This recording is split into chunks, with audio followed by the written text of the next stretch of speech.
Ya,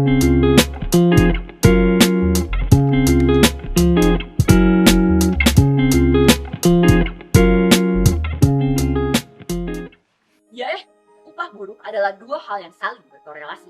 Assalamualaikum warahmatullahi wabarakatuh. Shalom, Om Swastiastu, Namo Buddhaya, salam kebajikan bagi kita semua. Perkenalkan, kami dari tim Desis yang berdiri pada posisi pro dengan tegas dan lugas menyatakan bahwa kondisi biaya hidup dan upah buruh di Indonesia saat ini sudah selaras. Jurnal Universitas Udayana yang berjudul sama menyatakan bahwa biaya hidup adalah pengorbanan sumber ekonomi yang dapat dihitung dalam satuan uang, baik yang belum maupun sudah terjadi. Adapun dalam mosi kali ini, biaya hidup adalah biaya kebutuhan primer, yang menurut International Labour Organization merupakan segala hal yang berkaitan dengan hal-hal pokok manusia, seperti sandang, papan, dan pangan.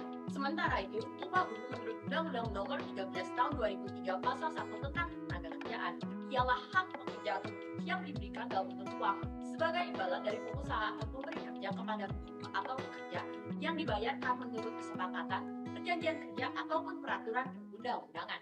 Maka dari itu Dewan yang terhormat, berikut adalah dua poin argumentasi yang menjadi titik tolak kami berdiri pada posisi pro.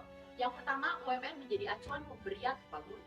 Dwi Setio Irawan untuk menyatakan dengan tegas bahwa upah buruh selalu memperhatikan angka inflasi dan biaya hidup. Data dari Badan Pusat Statistik menyatakan bahwa setiap kota dan kabupaten memiliki UMR yang berbeda, mulai dari 1,82 juta di Kabupaten Banjarnegara sampai 4,82 juta di Kota Bekasi. Jika dikomparasikan dengan biaya hidupnya, rata-rata pengeluaran per kapita masyarakat Kota Bekasi adalah sebesar 4,1 juta. Terlebih lagi, gaji pegawai dan upah buruh dari tahun 2014 sampai 2021 ada pada persentase pertumbuhan sebesar 277% dan 240%, 5-6 kali lebih besar jika dibandingkan dengan kenaikan harga barang sebesar 44%. Hal ini menunjukkan bahwa sejatinya UMR yang diberikan oleh pemerintah sudah lebih dari cukup untuk memenuhi kebutuhan primer buruh. Maka dari itu, UMR dapat dijadikan acuan dalam pemberian upah buruh. Memasuki ranah argumen untuk kami, yaitu upah yang diberikan kepada buruh sesuai dengan tingkat produktivitas mereka. Mengukur dari Gross Domestic Product per Worker Invoice sebesar 68,78% dari pekerja di Indonesia merupakan lulusan tamatan pendidikan rendah, di mana menurut jurnal dari Universitas Negeri Jakarta, Indonesia menempati posisi yang tergolong rendah dibandingkan dengan negara Asia lainnya dalam hal tingkat produktivitas. Sebelumnya, Indonesia pernah menjadi salah satu darling investasi di Asia Tenggara dikarenakan memiliki biaya upah buruh yang lebih murah. Namun, seiring dengan berjalannya waktu, ketertarikan tersebut semakin memudar, mengingat laju pertumbuhan biaya upah buruh yang semakin meningkat dianggap tidak sejalan dan sebanding dengan tingkat produktivitas mereka.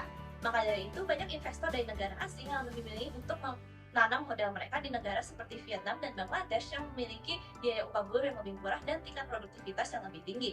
Menurut jurnal dari Dewan Perwakilan Rakyat, terdapat sebuah hubungan yang searah di mana tingkat produktivitas akan berdampak positif terhadap foreign direct investment.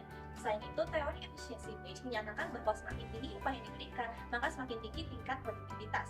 Hal ini sejatinya menyatakan bahwa terdapat sebuah benang merah yang menghubungkan tingkat produktivitas dan juga upah yang diberikan, di mana semakin tinggi upah yang diberikan, maka semakin tinggi tingkat produktivitas, dan semakin tinggi produktivitas, maka semakin tinggi upah yang diberikan.